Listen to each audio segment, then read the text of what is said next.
Okay, Zoe, Mom says, you can finish your article at the library. I've practiced tonight, Mom, Mark says, his mouth full of Mom's homemade roll. And, of course, his stupid band will probably take priority over what I need to do. Mom thinks for a moment as she nibbles on her salad. Are you all practicing at Chad's? Mm-hmm, Mark nods. Do they have a computer and printer? Mom asks. Yeah, probably. Mark shrugs. He's obviously not getting it, but I see exactly where this is going. Well, can your sister go with you and use their computer while you guys practice? Mom, no, I say. I can't believe she'd rather have me around 4 rowdy teenage boys than safe in my own room with a Horizon Word Pro GT.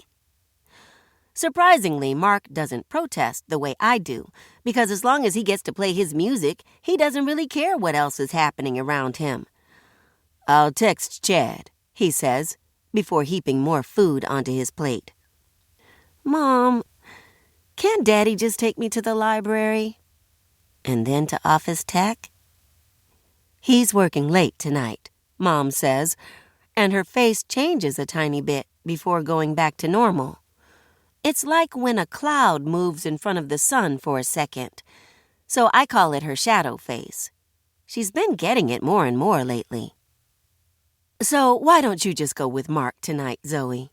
Mom continues, her shadow face gone, and I'll work on getting the computer fixed for next time. I sigh loudly, but I know my fate has been sealed, and there's no use protesting anymore. I'll work on Daddy in the morning. He's usually bright and sunny once he gets his cup of coffee. And hey, he recently bought this expensive coffee machine because he loves coffee, so he of all people should understand how much I need the Word Pro because I love writing. Plus, the Word Pro isn't that expensive, so it should be easy to convince him. Let's go, Zoe, Mark says, his plate completely clean. His guitar and amp are already placed neatly by the door, so all he has to do is throw on his coat. I, on the other hand, have half a plate of spaghetti left, and unlike Mark, I actually like to taste my food while I'm eating it. Can I at least finish my food? I ask, chewing slowly. Mom, if she's going with me, we gotta leave now. Chad's parents only let us play till 8, Mark says. I don't blame them, Mom says under her breath. No one really knows how Chad's parents survive the noise of the so-called band. Zoe, just take your plate with you, she says, which is a total shock. I thought we weren't allowed to eat in the car, I reply. I'll make an exception since your brother's doing me a favor. Get your coat so you don't make him late. Are you kidding me? No one shows any real concern for a school-related article I need to write.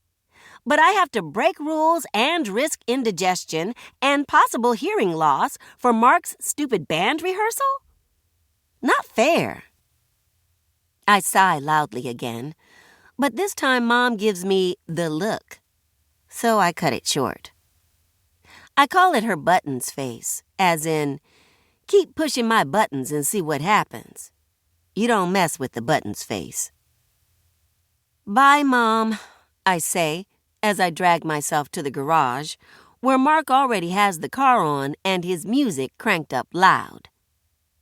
Bye, sweetie, she says with a smile. And no worries, we'll have the computer up and running in no time. But that's exactly what I'm worried about.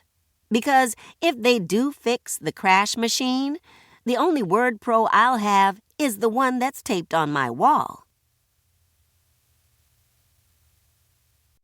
Chapter 2. Saved by the Crim. So much for a cozy evening of writing. I barely have my document opened on the Whitfield's computer when the noise starts up. Even though I'm way upstairs in the loft area and the band is way downstairs in the basement, I can hear Beanie's loud mouth as if he were right here screaming in my ear.